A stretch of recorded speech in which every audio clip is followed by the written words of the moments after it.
Arya Samaj road स्थित आर्य समाज मंदिर में संयुक्त हिंदू मोर्चा द्वारा आयोजित कार्यक्रम में शामिल होने पहुंचे भाजपा के फायर ब्रांड नेता ठाकुर संगीत सिंह सोम ने एक बार फिर विवादित बयान देकर सियासी हलचल मचा दी है। उन्होंने उत्तर प्रदेश के पूर्व मुख्यमंत्री अखिलेश यादव को मुगलों की आखिरी औलाद बताते हुए कहा कि इनका डीएनए टेस्ट कराओ, मुगल ही निकलेंगे। कार्यक्रम के मंच से बोलते हुए सोम ने ईद उल अजहा बकरीद पर होने वाली कुर्बानी की प्रथा को लेकर भी सख्त टिप्पणी की। उन्होंने कहा कि जब देश में बलि प्रथा पर रोक है तो कुर्बानी की अनुमति क्यों?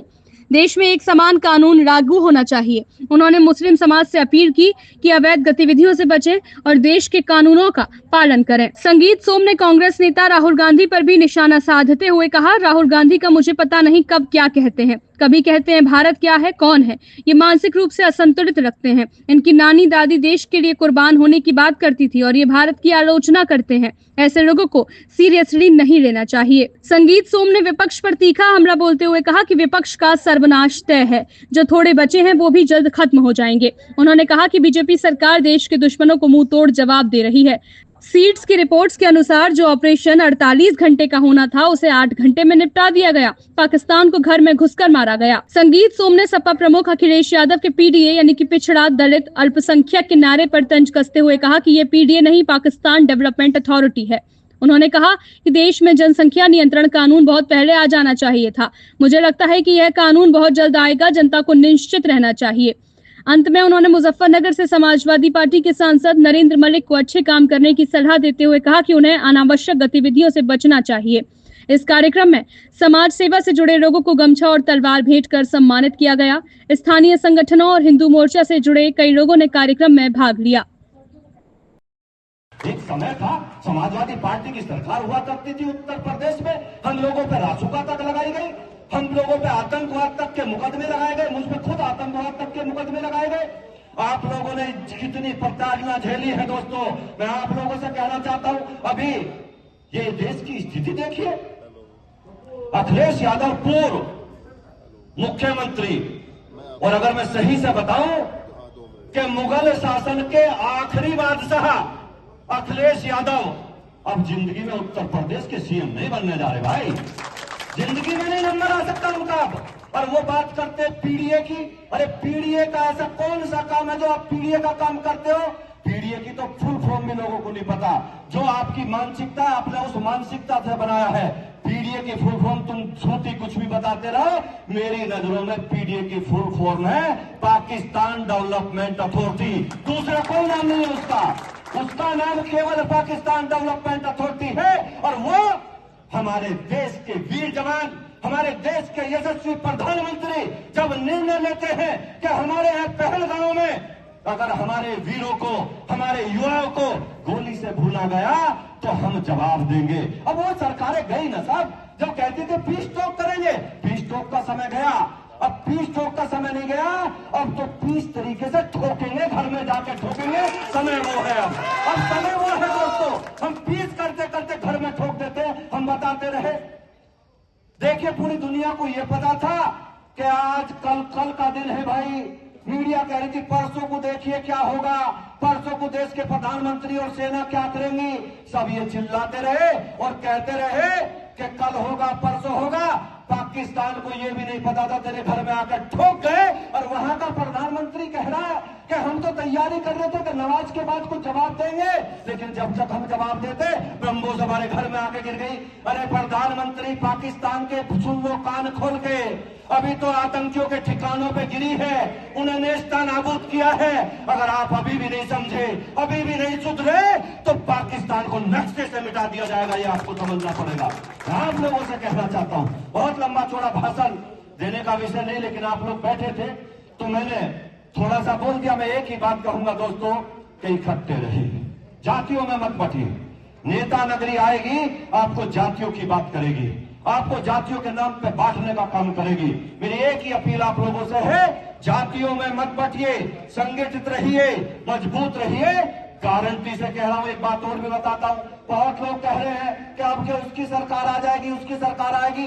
25 साल तो भारत में अभी किसी की सरकार आने वाली नहीं है, ना उत्तर प्रदेश में ना पूरे भारत में। भारतीय जनता पार्टी की सरकार रहेगी। और क्यों रहेगी भाई, क्यों रहेगी?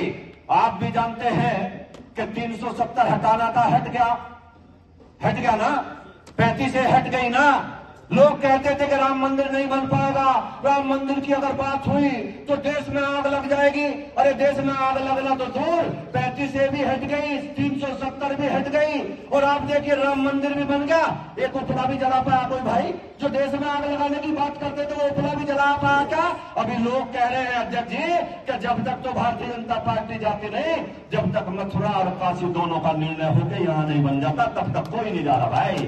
अभी तो लोगों ने मन बना लिया कि काशी मथुरा दोनों भव्य राम मंदिर, जैसे राम मंदिर बना ऐसे ही दोनों जगह मंदिर बनने जा रहे हैं। लोग कहते हैं विवादित बात करता है। मैंने एक बात पीछे अभी एक मंच से कह दी थी कि जब ये बताइए काशी में या मथुरा में हम लोगों के मंदिर गिराए गए तो किसी कोर्ट का आदेश लिया था क्या? तो हम कौन से कोर्ट के आदेश की अवहेलना कर रहे हैं? जब उन्होंने आदेश नहीं लिया था, आज जरूरत हमें नहीं होनी चाहिए कोर्ट के आदेश की। आज निर्णय है कि काशी और मथुरा दोनों जगह भव्य मंदिर बनना चाहिए। मैं बहुत देर बोल सकता था, बहुत देर बोलना भी चाहता था, लेकिन समय की बाध्यता है। मैं आप लोगों से एक ही निवेदन करूंगा, मैं संयुक्त मोर्चा के सभी पदाधिकारियों से कहूंगा कि आप लोग अलग अलग मत बटिए, इकट्ठे रहिए, मजबूत रहिए, और विक्रम भाई से कहूंगा इसे तलवार को खाली करके निकाले रखिए। इसी तरीके से काम ठीक चलता रहेगा। बहुत बहुत धन्यवाद। जय हिंद, जय भारत, भारत माता की, भारत माता की, वंदे वंदे वंदे। जय हिंद, जय भारत। विधायक जी मुजफ्फरनगर में पहुंचे, कार्यक्रम में शामिल हुए, बताइए। देखिए, आज मुजफ्फरनगर हिंदू संयुक्त मोर्चा का जो कार्यक्रम था, ये कार्यक्रम था कि जो लोग समाज में काम करते रहते हैं, समाज के लिए काम करते हैं, सनातन के लिए काम करते हैं, हिंदुत्व के लिए काम करते हैं, उन्हें सम्मानित करने का कार्यक्रम था, और सभी को सम्मानित किया गया है। सभी को गमछा और तलवार भेंट की गई है। तो आज बड़ा सुंदर कार्यक्रम था, उसी कार्यक्रम में हम सब लोग आए।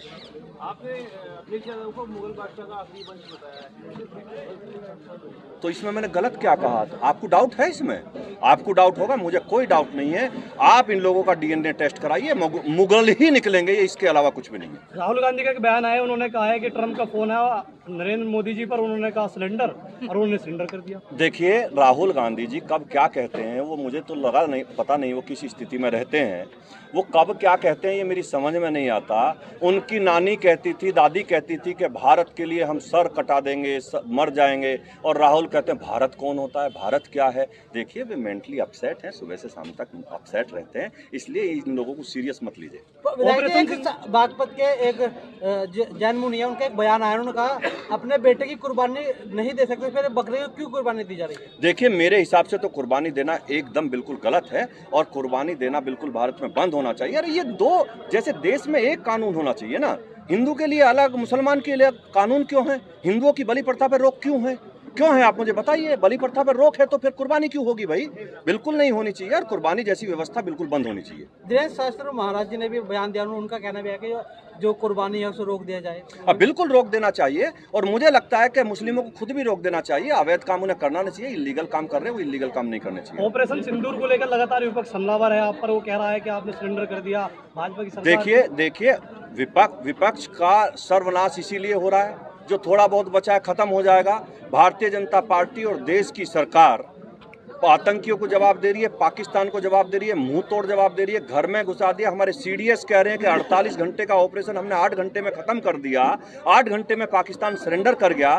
तो उन लोगों को ये नहीं पता कि सीडीएस क्या कह रहे हैं। देखिए, ना वो सेना का सम्मान करते हैं, ना वो देश की सरकार का सम्मान करते हैं, वो न्यायपालिका का ना सम्मान करते हैं। इसलिए उनकी बुद्धि केवल एक ही वर्ग पर जाती है। वो केवल तुष्टीकरण की राजनीति करके केवल एक वर्ग का वोट पाना चाहते हैं, और वो उस वर्ग के पीछे पड़े रहें। देश के लोग मन बना चुके हैं कि अब भारतीय जनता पार्टी के अलावा इस देश में किसी को लाना नहीं है। विधायक जी, आपने पीडीए की फुल फॉर्म बताइए, एक बार बताएंगे दोबारा से? भाई, पीडीए की फुल फॉर्म तो यार लिख लो तुम। पाकिस्तान डेवलपमेंट अथॉरिटी, उनके लिखी होगी कहीं।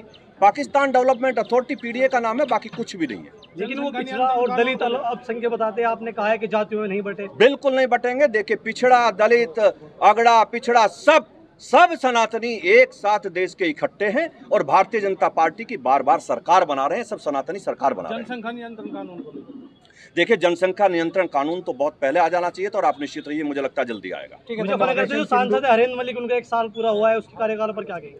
भाई मुझे तो पता नहीं, वो हरिंदर जी से पूछोगे ना, मुझसे थोड़ी पूछेंगे। आपका भी क्षेत्र आता है उसमें, तो उस कार्यकाल का मैं उन्हें ये सलाह दूंगा कि आप अच्छे काम करिए, ना कि इधर उधर की बातों में पड़े, वो अच्छे काम करें। हिंदू मोर्चा के बैनर तले ये कार्यक्रम है। जब मुझे कार्यक्रम के बारे में यहाँ बताया गया और कहा गया कि आपको कार्यक्रम में आना है, तो वास्तविकता ये है कि व्यस्तता तो थी, लेकिन चूंकि कार्यक्रम इस तरीके का था कि हम इन कार्यक्रमों में अगर इकट्ठा नहीं होंगे, नहीं आएंगे, तो बहुत दिक्कत का विषय रहता। आप भी जानते हैं कि हम किस दौर से गुजरते हुए आ रहे हैं और किस दौर से गुजर रहे हैं। कितना बदलाव पिछले 10 सालों में हुआ, 10 सालों पहले क्या होता था वो आप सब जानते हैं। आज ये आपकी स्थिति परिस्थिति एक अलग है कि जब आपने एक रास्ते के लिए खुलवाने को, वो समय होगा कि जब रास्ता नहीं खुलवा पाए होंगे और खुलवा नहीं पाए होंगे। मुझे लगता है कि वो समय होता था कि जब खोलने की आप चेष्टा भी नहीं कर सकते थे, क्योंकि आप जानते थे कि अगर हम इस रास्ते को खोलने की बात करेंगे तो हमारे ऊपर मुकदमे लाद दिए जाएंगे। अगर हम कोई न्याय की बात करेंगे तो हमारे ऊपर मुकदमे लाद दिए जाएंगे। मैं धन्यवाद देता हूं उत्तर प्रदेश के यशस्वी मुख्यमंत्री जी को कि आपने इन लोगों के अंदर इतनी सामर्थ्य और शक्ति दी है कि आज अपना रास्ता जबरदस्ती भी खोल सकते हैं। मैं धन्यवाद देता हूं सभी लोगों को कि जो काम करते रहते हैं। असलियत में है क्या दोस्तों, पिछले 60 सालों में 70 सालों में जिस तरीके से देश की स्थिति रही, देश जिस तरफ चलता रहा, जिस तरफ बताते रहे, लोग मानते रहे। एक बड़ी विडंबना की बात है कि जब से देश आजाद हुआ तो क्या सुनते थे कि अकबर महान था, गौरी महान था, शाहजहां महान था। आपने यह इतिहास में पढ़ा होगा, कोई ऐसा नहीं है इतिहास में पढ़ा होगा, चूंकि इतिहास हमें गलत पढ़ाया गया। एक आक्रांताओं को, आतंकियों को, गुंडों को, 2-2 पैसे के गुंडों को महान बताया गया। क्यों बताया गया कि जब से देश में कांग्रेस की सरकार बनी, उस सरकार ने, अगर एचआरडी मिनिस्टर का आप इतिहास उठा के देखेंगे तो एक ही वर्ग का एचआरडी मिनिस्टर बनता रहा। और जो महान थे, छत्रपति शिवाजी, महारानी लक्ष्मीबाई, अहिल्याबाई होलकर, महाराणा प्रताप, पृथ्वीराज चौहान, उन्हें इतिहास से गायब करते रहे। सही मायने में आज की तारीख में अगर भारतीय जनता पार्टी की कोई सरकार काम कर रही है तो विकास का काम तो एक तरफा हो रहा और होता भी रहेगा, लेकिन इस समाज को सही दिशा देने का काम कर रही है और सही इतिहास पढ़ाने का काम कर रही है। आप जानते हैं दोस्तों, पिछले, ये कोई राजनीतिक मंच नहीं है, लेकिन मैं आपको बताना चाहता हूं, पिछले कुछ दिनों आपने चुनाव में देखा होगा, कांग्रेस पार्टी के पूर्व अध्यक्ष एक किताब लाल लेके फिरते थे। उस लाल किताब पे ऊपर लिखा हुआ था संविधान। अंदर से ये अलग बात है, वो कोरी थी, अंदर उसमें कुछ नहीं था, ये सब जानते हैं। लेकिन वो कहते थे कि भारतीय जनता पार्टी संविधान बदलने का काम कर रही है। मैं आपको बताना चाहता हूं, जब कांग्रेस की सरकार देश में रही तो 80 से 85 बार संविधान को बदला गया। संविधान बदला गया, अपने हिसाब से संविधान को मोड़ा गया। लेकिन आज कहते हैं कि संविधान बदलने का काम भारतीय जनता पार्टी कर रही है। बाबा साहब भीमराव अंबेडकर के द्वारा बनाया हुआ संविधान, भारतीय जनता पार्टी ये चेष्टा कभी नहीं करती कि उसके साथ कोई छेड़छाड़ की जाए। लेकिन भारतीय जनता पार्टी एक काम जरूर करेगी, भारतीय जनता पार्टी संविधान नहीं लेकिन इतिहास जरूर बदलेगी, और इतिहास में क्या होना चाहिए वो बता कर रहेगी। इतिहास में बताना चाहिए कि मुगल देश में आए तो मुगलों ने क्या किया, बताना चाहिए कि मुगलों ने किस तरीके से भारतवर्ष को लूटा, बताना चाहिए लूट के पूरा विदेशी ले गए और यहाँ फर्जी कवर बना के उसे भी लूटने के लिए छोड़ गए। अब ये देश में दोस्तों चलने वाला नहीं है, किसी कीमत पर नहीं चलने वाला है। हम लोग बात कहते हैं, अपनी बात कहते तो लगता है कहते हैं वो हिंदुत्व की बात करते हैं। भाई देश में कोई जुर्म है क्या हिंदुत्व की बात करना? अरे ये सनातनियों का देश है, पूरा भारत सनातनियों का है साहब। अगर सनातनी यहाँ बात नहीं करेगा तो पाकिस्तान में कौन करने देगा? अरे हमने देखा है पाकिस्तान में 21% से 1% पे आ गए। बांग्लादेश में क्या हालत हुई आपने अभी देखा होगा। हम दूसरा बांग्लादेश उत्तर प्रदेश से हिंदुस्तान में नहीं बनने देंगे किसी भी कीमत पे। दोस्तों, मैं आप लोगों से कहना चाहता हूं, इकट्ठे रहिए। ये अभी तो मैं बता रहा हूं आपको, आपकी चर्चाओं का विषय रहेगा, चर्चाओं का विषय रहेगा तलवार का बांटना। ये खबर है आज की मीडिया वालों के लिए कि तलवार बांटी गई। भाई, तलवार बांटना कौन सा जुर्म है? मैं तो ये कह रहा हूं, आपको बधाई देता हूं संयुक्त मोर्चा के लोगों को कि इसी बहाने से घर घर तलवार पहुंचा दो। 8 दिन में एक कार्यक्रम इसी तरीके का करते रहो, घर घर पहुंचा दो। बधाई के साथ अच्छा काम कर रहे। तलवार तो हमारी पहचान नहीं है, तलवार का ना कोई लाइसेंस चाहिए ना कुछ चाहिए, हर घर पे तलवार पहुंचाओ, बांटो तलवार, इसमें क्या दिक्कत है? भाई, तलवार से कोई हम अत्याचार थोड़े करें, लेकिन अत्याचारियों का सर्वनाश हो ये तो हम लोगों की जिम्मेदारी बनती है। इसमें कौन सी बुराई है? अत्याचारियों का सर्वनाश हो ये हम सब की जिम्मेदारी बनती है। और मैं आप लोगों से कहता हूं, न डरने की जरूरत है, न दबने की जरूरत है। हमने तो वो दौर को देखा है, हमने और विक्रम भाई ने देखा। अरे, हमने तो आतंकियों जैसा व्यवहार हम लोगों के साथ किया गया।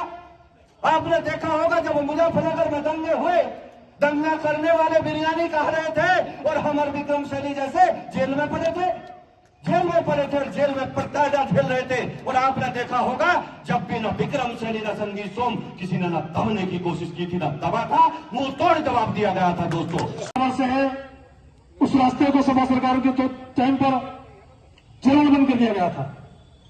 पिछले दिनों संयुक्त हिंदू मोर्चा ने सभी संगठनों के सहयोग से जो काम दुश्मन की गोली नहीं करती, वो इनकी गोली हमेशा करती रही और इनकी गोली से परिणाम पाकर और आंदोलन के बाद इन्हें झुकना पड़ा और वो रास्ता खोलना पड़ा। तो आज माननीय योगी आदित्यनाथ जी जन्मदिन पर उन सभी संगठनों का लड़ने के लिए और मरने मारने के लिए हमेशा तैयार है। अब मैं कार्यक्रम को आगे बढ़ाते हुए निवेदन करूंगा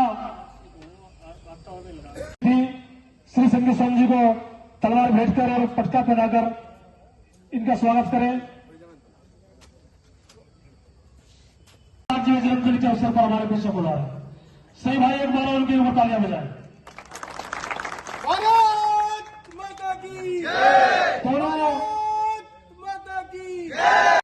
आज जो कार्यक्रम है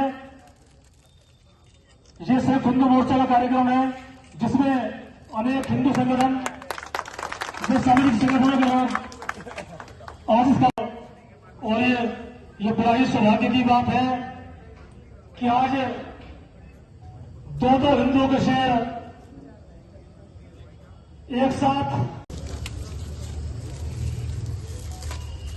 और मैं श्री संगीत स्वामी जी थोड़ा कार्यक्रम के बारे में बताना चाहूंगा।